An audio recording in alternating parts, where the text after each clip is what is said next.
wabarakatuh. Selamat pagi. Perkenalkan, nama saya Munawara. Saya adalah dosen di program studi pendidikan kimia, jurusan kimia, Fakultas Matematika dan Ilmu Pengetahuan Alam, Universitas Negeri Makassar. Pada kesempatan kali ini, izinkan saya menyampaikan deskripsi singkat mengenai salah satu mata kuliah yang saya ampu selama mengajar pada program studi ini. Adapun salah satu mata kuliah tersebut adalah mata kuliah kimia dasar. Mata kuliah kimia dasar merupakan salah satu mata kuliah wajib yang harus diprogram oleh mahasiswa pada semester 1. Mata kuliah ini memiliki bobot 3 SKS, di mana 2 SKS sebagai teori dan 1 SKS merupakan kegiatan praktikum.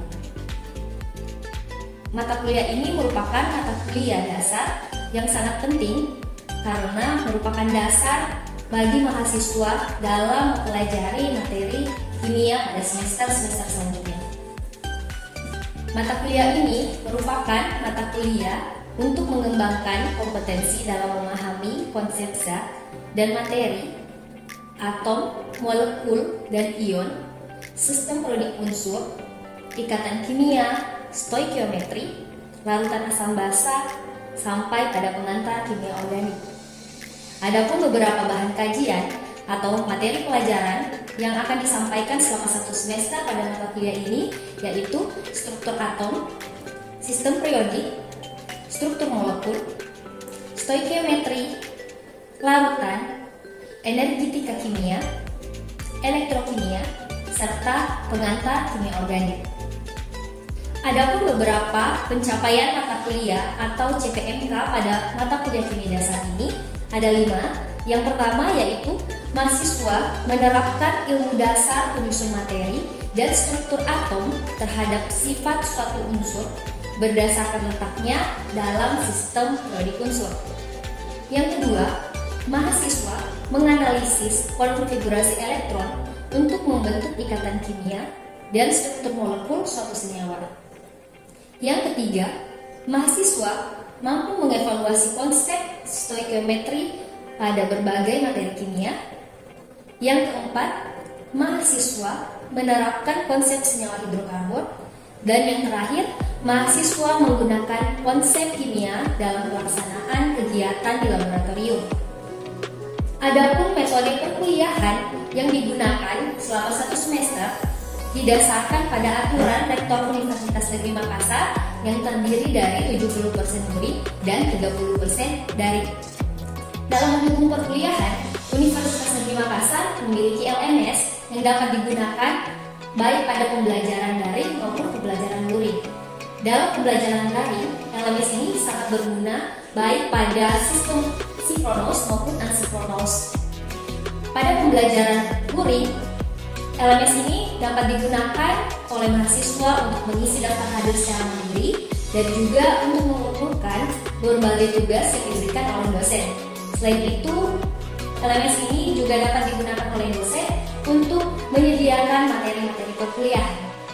Adapun model dan metode pembelajaran yang digunakan selama perkuliahan selama 1 semester yaitu problem based learning, case based learning, dan project based learning. Dengan metode pembelajaran berupa metode ceramah, case method, diskusi maupun tanya jawab tergantung pada karakteristik materi yang sedang diajarkan. Dan yang terakhir yaitu sistem penilaian. Jadi di akhir semester nanti mahasiswa akan mendapatkan nilai sesuai dengan sistem penilaian yang telah disepakati di awal perkuliahan atau pada kontrak perkuliahan, di mana sistem penilaiannya yaitu partisipasi aktif dalam perkuliahan sebanyak 10%, kemudian hasil proyek sebesar 30%, tugas terstruktur sebanyak 10%, kuis 10%, ujian tengah semester 20%, dan ujian akhir semester yaitu 20%. Baik, itulah tadi deskripsi singkat mengenai mata kuliah kimia dasar. Selanjutnya, saya akan menayangkan video mengenai proses pembelajaran yang berlangsung di kelas. Terima kasih banyak. Wassalamualaikum warahmatullahi wabarakatuh dan selamat menyaksikan. Assalamualaikum warahmatullahi wabarakatuh. Pagi. Apa kabar? Alhamdulillah. Oke, baik. Sebelum kita mulai penelitian kita pada hari ini, kita perkenalan terlebih dahulu berdasarkan agama dan kepercayaan masing-masing. Berdoa dulu.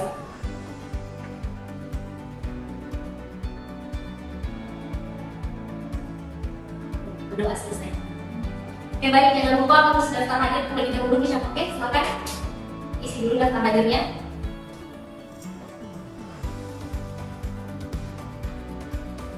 Oke, sudah. Oke, baik. Kalau begitu, kita lanjutkan materi sebelumnya. Jadi sebelumnya kita sudah mempelajari tentang reaksi oksidasi dan reduksi. Jadi hari ini kita akan lanjutkan ke materi elektrokimia. Jadi ini merupakan lanjutan dari materi sebelumnya, yaitu reaksi oksidasi dan reduksi. Oke. Sebelumnya yang mau sampaikan dulu apa yang kalian perlu capai pada pembelajaran ini. Ada beberapa indikator pembelajaran kita. Yang pertama, ketepatan dalam menjelaskan konsep redoks. Yang kedua, ketepatan dalam menentukan kespontanan reaksi redoks berdasarkan nilai potensial reduksi standarnya.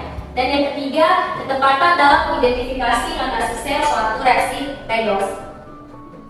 Oke, masih ingatkah kalian unsur apakah yang mengalami reduksi dan oksidasi dari persamaan reaksi berikut ini? Jadi saya mau kalian recall kembali pengetahuan yang kalian sudah dapatkan di pertemuan pekan lalu ya, di pertemuan sebelumnya. Kita lihat, ada persamaan reaksi seperti ini. Fe2+ ditambah Cr2O72- menghasilkan Fe3+ ditambah Cr3+. Oke, kalau kalian berdasarkan yang kalian ingat dari materi sebelumnya, apa kira-kira unsur yang mengalami oksidasi, apa yang mengalami reduksi? Yang mana oksidasi? Unsur apa? Fe. Yang reduksi? Cr. Oke, kalau Fe, kenapa kalian mengatakan Fe yang mengalami oksidasi? Ada yang bisa? Silakan, katakan. Ya, silakan. Lupa? Fe12 mengalami oksidasi dikarenakan bilangan oksidasi dari Fe12 itu meningkat menjadi Fe3+. Oke, jadi Fe dikatakan mengalami oksidasi karena Fe biosnya berubah dari 12 menjadi 13. Oke, mengenai Cr, kenapa Cr yang kalian pilih yang mengalami reduksi? Ada yang bisa? Oke, silakan Taufik. Karena bios bilangan dari Cr itu mengalami penurunan dari 16 menjadi 13. Kenapa bisa dari 16? 16 menjadi 13 bisa dibuktikan di depan? Silakan. Ya. Jadi kita harus sepakat dulu apa yang mengalami oksidasi, apa yang mengalami reduksi sebelum kita lanjut ke materi yang ketiga ini ya. Oke. Jadi kita harus memahami terlebih dahulu yang mana oksidasi, yang mana reduksi sebelum kita mendalami materi elektrokimia ini ya. Baik. Jadi untuk mengingat kembali penentuan nilai oksidasi. Oke, bagus sekali. Oke, terima kasih. Jadi ya, dari 16 menjadi 13 ya, sehingga dikatakan mengalami reduksi. Oke, sepakat ya. Oke, kita lanjut.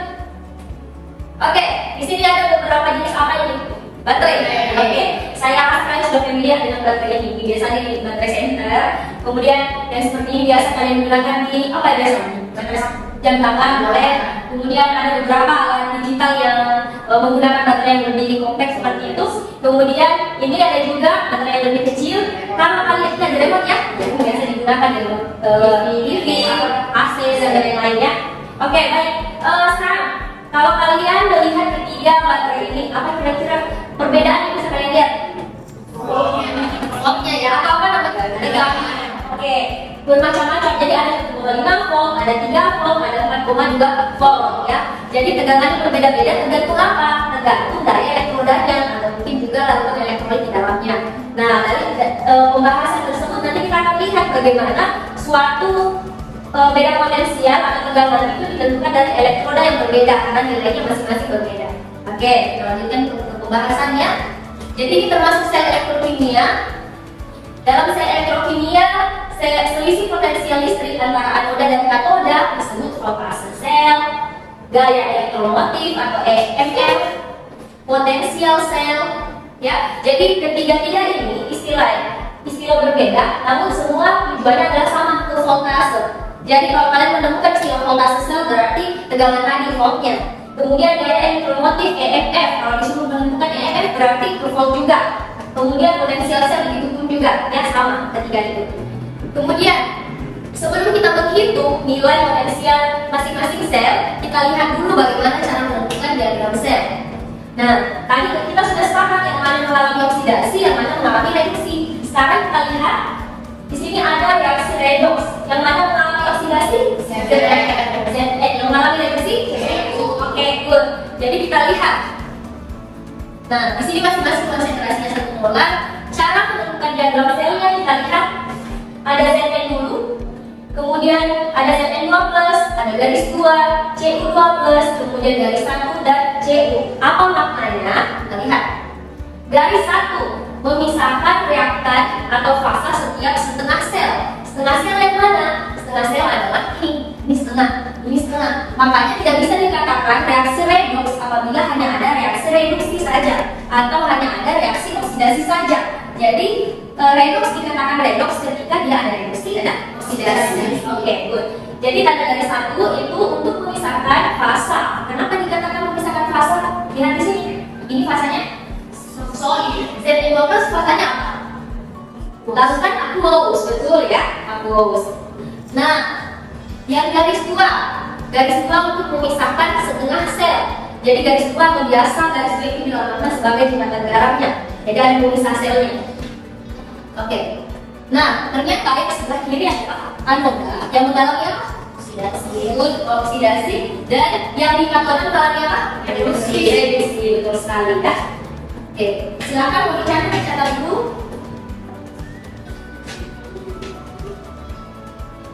Lalu kita lanjut, apabila sudah dicatat. Nah, ini ada salt bright. Jadi jembatan garam, apa fungsinya jembatan garam? Itu untuk menetralkan muatan-muatan baik yang di katoda maupun di anoda. Makanya di jembatan garam itu ya garam berarti ada yang bermuatan positif, ada yang bermuatan negatif. Ya, jadi bagi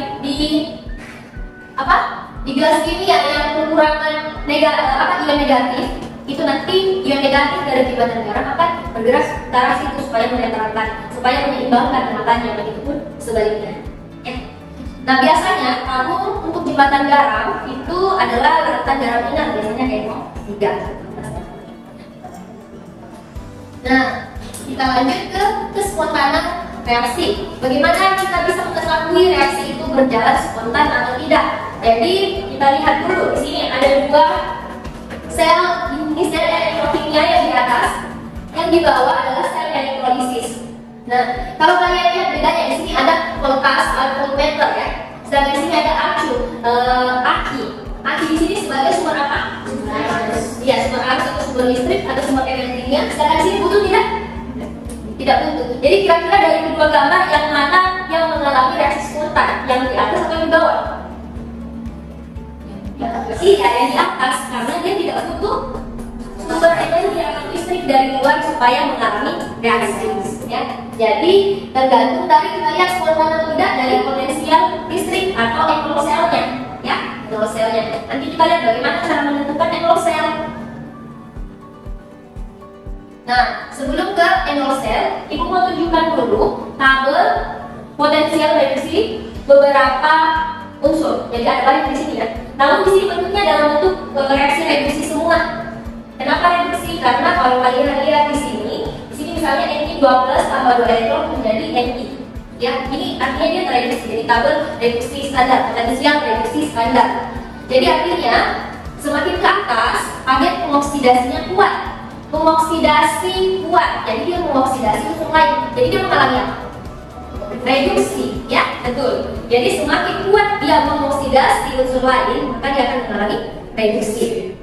Kemudian titik acuannya adalah titik 0. Titik 0 itu unsur apa?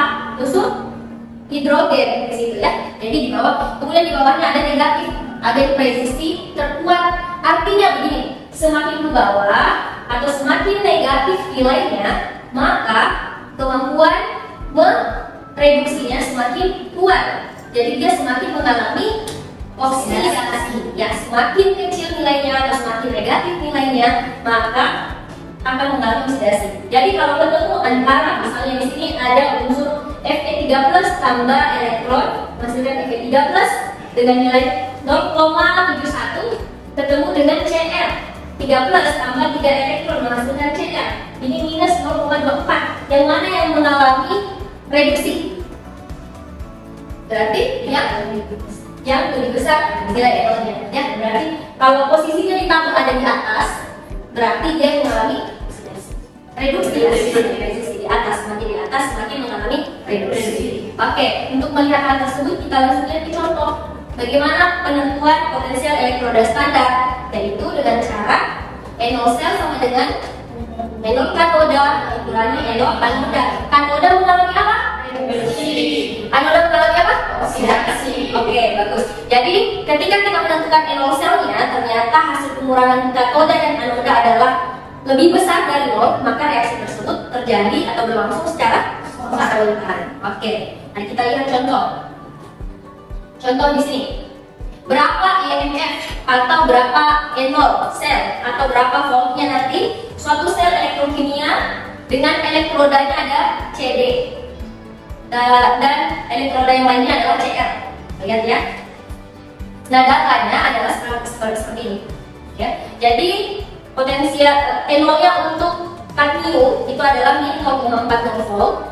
Kemudian CR3+ adalah min 0,74 volt. Oke, coba tentukan dulu yang mana reduksi, yang mana oksidasi. Ada yang bisa ke kanan? Silakan. Ingat tadi semakin kecil nilainya atau semakin negatif, maka dia lebih mudah mengalami oksidasi. Oke, ada yang bisa coba katakan? Silakan, Nurdiana. Ya, mengalami oksidasi adalah 0,4 mikron. Terus yang mengalami reduksi adalah kadmium. Oke, bagus. Kita lihat. Nah, CD oksidator yang lebih kuat, artinya dia mengalami reduksi ya. Kemudian CD akan mengoksidasi si CR karena tadi CD ada oksidator. Oksidator artinya mengoksidasi. Oke. Jadi yang di anoda yang oksidasi apa tadi? CR. Oke, CR ya. Jadi kalau tadi di sini persamaannya kan berupa reduksi semua ya, reduksi semua. Jadi ketika kalian menyusunnya kembali ke bentuk setengah sel, berarti lagi ada oksidasi, ada reduksi. Oksidasi CR berarti kadmiumnya yang reduksi, tapi tetap kodenya seperti di atas. Nah, kita lihat di sini ada elektronnya, 2 elektron yang ditambah. Kenapa? Karena CD bermuatan 2+, sedangkan kalau CR bermuatan 3+, jadi dibutuhkan 3 elektron agar sama muatannya ya. Nah, dibagi 2 agar sama jumlah elektron di anoda dan anoda. Oke, bagus. Jadi ketika ditotalkan, koefisiennya CR menjadi 2, koefisiennya CD menjadi 3. Oke. Nah, kalau menggunakan rumus ini, maka NO sel sama dengan NO katoda dikurangi NO anoda. Itu. Dan hasilnya adalah 0,34 volt. Itu adalah lebih besar atau lebih kecil dari 0? Artinya reaksinya berjalan apa? Spontan. Oke, bagus. Jadi reaksinya berjalan dengan spontan. Oke, sampai di sini ada yang mau bertanya? Silakan. Ya, Nurul dulu ya. Silakan Nurul. Jadi kan di situ NO sel sama dengan NO katoda kita NO anoda. Ya, dia kan langsung nilainya tuh minus 0,34. Betul. Kita lihat ini terus itu CR3+. Nah, apakah tidak berubah itu minus 0,34 itu jadi positif? Oh ya, bagus sekali. Ya, makasih Nurul. Jadi maksudnya Nurul, si CR tadi ini diubah posisinya dari tadi CR3+ tambah 3 elektron menjadi CR, kemudian nantinya ketika digabungkan setengah selnya CR menjadi CR3+, dibalik lah ya. Pertanyaannya, apakah di tadi menggunakan rumus ini tidak dibalik tandanya? Oke. Jadi begini, kalau menggunakan rumus, ketika kalian sudah mengetahui yang mana di katoda, yang mana di anoda, langsung masukkan nilainya. Namun kalau kalian menggunakan seperti ini, jadi dituliskan ya di sini CR menghasilkan CR3+ tambah 3 elektron. Kemudian CD 2+ tambah 2 elektron menghasilkan CD. Oke, NO-nya ini berapa? Minus. Karena persamaan reaksinya dibalik menjadi positif 0,4 volt. Ya. Jadi ini tetap atau berubah tandanya? Tetap ya. Jadi negatif 0,4. Coba kita jumlahkan. Coba kalian jumlahkan berapa NO selnya. Ini kan setengah sel. Ini juga setengah sel. 0,4 Positif atau negatif? Positif. Sama tidak? Sama. Sama, 6,34. Jadi kapan menjadi balik tandanya? Ketika kalian balik bersama reaksinya. Tapi kalau menggunakan rumus tadi langsung masukkan saja nilainya. Oke, bisa dibagi? Ya, berarti sudah paham ya. Kalau sudah berarti paham ya. Jadi kalau LCM-nya kalian pakai persamaan ini atau rumus ini, langsung masukkan nilai tanpa mengubah tandanya apakah negatif atau positif. Ya, tapi kalau kalian uraikan setengah reaksinya, baru kalian ubah ininya, balik tandanya dari positif menjadi negatif atau dari negatif menjadi positif. Ya, kemudian digunakan. Makanya sama hasilnya karena yang penguraian setengah sel sama menggunakan rumusnya. Ya, oke, bisa dipahami? Oke, good. Jadi seperti itu. Nah, pertanyaan selanjutnya di sini, ibu yang bertanya ya. Jadi ini kan harus disamakan jumlah elektronnya di sini 3, di sini 2. Berarti dikali berapa di sini? 2. Di sini dikali 3. Jadi koefisiennya menjadi 2 dapat 6. Di sini 3 6. Elektronnya bisa habis seperti itu. Namun ingat, kalau koefisiennya berubah, N0-nya tidak berubah. Itu menjadi catatan ya. Jadi tidak berubah. Jadi N0-nya tetap meskipun koefisiennya di sini menjadi 2, di sini menjadi 3, maka tetap seperti itu. Oke, bisa dipahami ya sampai di sini? Bisa. Oke, kita lanjut. Jadi reaksinya berjalan spontan karena lebih besar. Oke deh. Ayo, apa sih pertanyaan mungkin? Satu lagi. Ya, silakan. Ini kan tadi sebelum slide ini itu ada yang mengatakan emulsel itu lebih besar dari 0 itu sama dengan reaksi spontan. Ya kan? Kalau misalnya emulsel itu lebih kecil dari 0 termasuk reaksi spontan itu atau terus apa yang terjadi kalau misalnya kemudian reaksi spontan? Oke, iya bagus sekali pertanyaannya ya. Jadi spontan ketika N0 lebih besar dari 0. Kalau lebih kecil dari 0 itu kan berarti tidak spontan. Ya, tidak spontan artinya reaksinya tidak langsung terjadi begitu saja. Dia butuh sumber energi dari luar agar reaksinya dapat berlangsung. Ya, seperti itu. Jadi dia butuh energi atau dukungan dari luar supaya reaksinya dapat berlangsung agar energinya bisa tercapai. Seperti itu. Ya dulu ya. Oke, baik. Ada pertanyaan lagi? Cukup? Cukup. Oke, kalau cukup kita latihan dulu supaya melihat pemahaman kalian sampai mana mengenai materi elektrokimia ini. Silakan di scan barcode-nya, bisa sampai tidak? Kalau tidak bisa sampai, ibu perlihatkan yang di sini. Silakan di scan barcode-nya.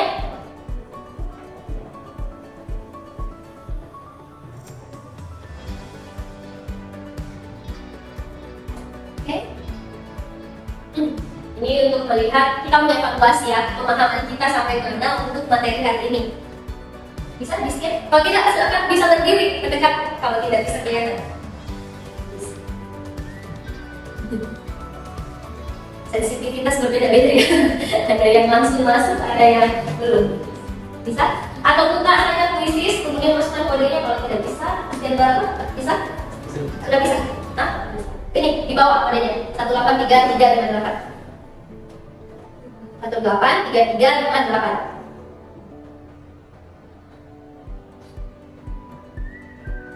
Oke, sudah? Sudah? Mulai yang paling baru 2 yang kedua ini. Yang lain sudah? 4 sudah? Sudah semuanya ini? Sudah 6? Saya lihat belum? Oke, kita tunggu. Kemudian kita akan start. Oke, sudah 7. 2 orang lagi.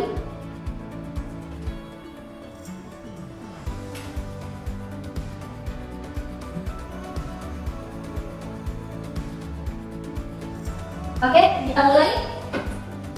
Kita mulai start. Silakan.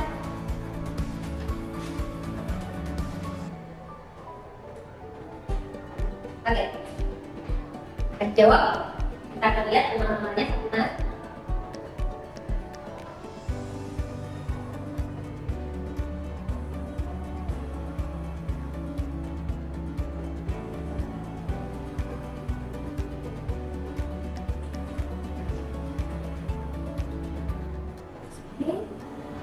Lanjut.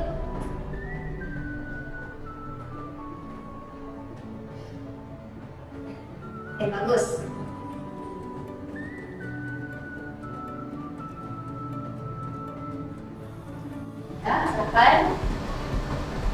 bagus sekali ya. Sepertinya rata-rata sudah menguasai materinya ya. Ya. Oke. Sudah ada yang selesai, bisa ada yang menyusul, silakan. Ini cuma melihat pemahamannya sampai sejauh mana untuk materi hari ini. Sebagai evaluasi. Oke.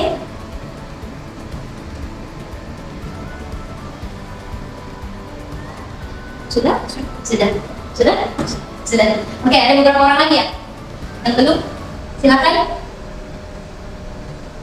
Lagi berpikir keras nih.